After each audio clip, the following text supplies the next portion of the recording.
Magandang umaga po muli at ako po ay naririto na nagpapasalamat ako sa bawat galaw ko sa chapel. Wala pong katapusang pasasalamat kasi po nagaganap ko po yung aking dapat gampanan sa isang karamdaman ng tao, nakukuha ko po yung sakit. Kaya mahal na Panginoon, wala po akong masasabi kundi maraming pong salamat at maging karapat-dapat. At sana po yung aking ginamot magkaroon po ng pananatiling paninindigan sa pagkatao. Kasi po, ito po, nilinis ko po ang kanyang bituka. Ito po ang nakuha ko.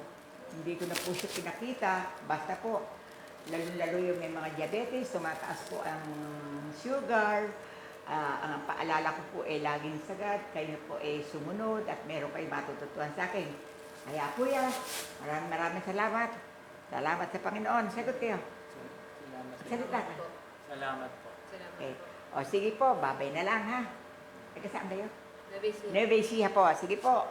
Ipiniresenta ko lang po sa inyo ang aking ginawa sa pamagitan ng aking ginagawa. Diyos na po ang bahala. Bye-bye.